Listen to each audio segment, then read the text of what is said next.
अस्सलाम वालेकुम dear students. आज हम डिस्कस करने जा रहे हैं चैप्टर नंबर 1 की टेस्ट योरसेल्फ नंबर 1.3।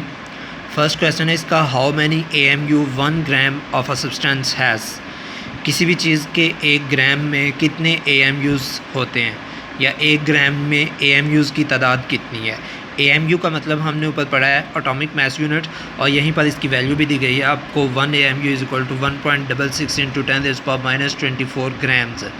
और जब आपने ग्राम्स दिए गए हैं आपको और आपने AMU में उसकी तादाद मालूम करनी है तो 1 ग्राम इज़ इक्वल टू 1/1.66 × 10⁻⁻24, या फिर जितने भी ग्राम्स आपको दिए गए हैं वो आप इस साइड पे इसी से कैलकुलेट कर लेंगे। तो ये आपका जो जवाब आएगा कैलकुलेट करने के बाद डिवीजन के बाद 0.602 × 10⁻24 AMU है, यानी कि पॉजिटिव में अब आप इसकी वैल्यू लिखेंगे 24। तो ये हो गया आपके पास 1 ग्राम में AMUs की तादाद। 1 gram is equal to 0.602 × 10⁻24 AMU। Question number 2 है हमारे पास, is atomic mass unit and system international unit of atomic mass. के एटॉमिक मास का जो हमारे पास यूनिट है AMU यानी कि एटॉमिक मास यूनिट, क्या वो सिस्टम इंटरनेशनल यूनिट है।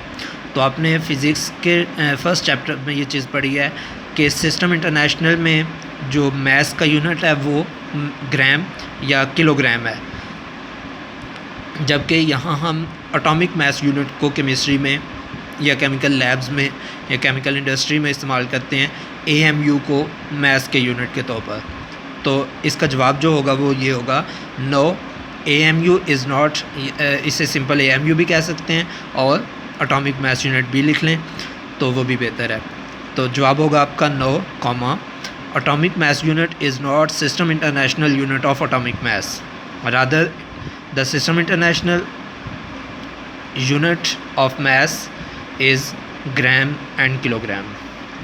क्वेश्चन नंबर 3 है हमारे पास, what is the relationship between atomic number and atomic mass. कि एटॉमिक नंबर और एटॉमिक मास के दरमियान क्या रिलेशन है। एटॉमिक नंबर आपने देखा हुआ है कि किसी भी चीज़ के अंदर जो नंबर ऑफ़ प्रोटॉन्स हैं उनको हम कहते हैं कि ये उस चीज़ का एटॉमिक नंबर है।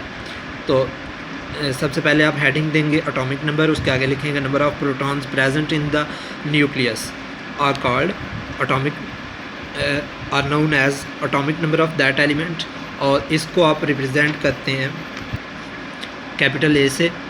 तो उसके लिए भी आप लिख लेंगे it is represented by capital A, small z से आप रिप्रेजेंट करते हैं एटॉमिक नंबर को।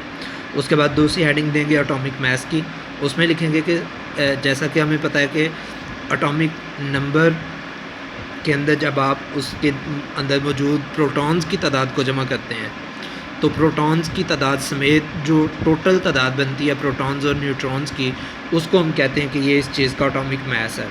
तो इसका जवाब लिखेंगे, इसकी हेडिंग में लिखेंगे आप sum of the protons and neutrons is called atomic mass, it is represented by capital A। तो इनमें जो हमारे पास रिलेशनशिप आएगा वो होगा A is equal to Z plus N, यानी कि Z जो है वो तो हमारे पास हो गया एटॉमिक नंबर और N से मुराद हमारे पास होगा number of neutrons. Next question number 4 है हमारे पास, define relative atomic mass. Relative atomic mass की हमने इसी टॉपिक में ऊपर डेफिनेशन पढ़ी थी, जो सिंपली वो डेफिनेशन आप लिखेंगे। क्वेश्चन 5 आता है हमारे पास, why is atomic mass of an atom defined as relative atomic mass. कि किसी भी चीज़ के किसी भी एटम या एलिमेंट के एटॉमिक मास को आप रिलेटिव एटॉमिक मास क्यों कहते हैं।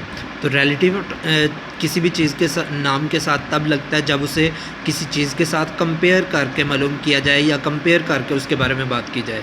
तो ऊपर आपने डेफिनेशन में ही इस चीज़ को पढ़ा है कि किसी भी चीज़ का एटॉमिक मास जब हम पता चलाते हैं, पता करते हैं, देखते हैं, तो वो एटॉमिक मास, उसका वो एटॉमिक मास ऐसा होता है कि जो हमने गेन किया होता है या कैलकुलेट किया होता है कार्बन 12 एटम के साथ कंपेयर करके उसके मास को। तो चूँकि इसे कार्बन 12 के एटॉमिक मास के साथ कंपेयर करके हासिल किया गया है, इसलिए हम इसके मास को रिलेटिव एटॉमिक मास कहते हैं। तो इसका आंसर आप लिखेंगे, the mass of an atom is too small to be determined practically, full stop, however, comma, Certain instruments enable us to determine the ratio of the atomic masses of various elements to that of carbon 12 atoms. This ratio is known as the average mass of atoms of that element और इसीलिए आप इनको जो है relative atomic मास कहते हैं। इसके साथ ही हमारी ये टेस्ट जोसेफ नंबर 1.3 जो है ये कंप्लीट होती है।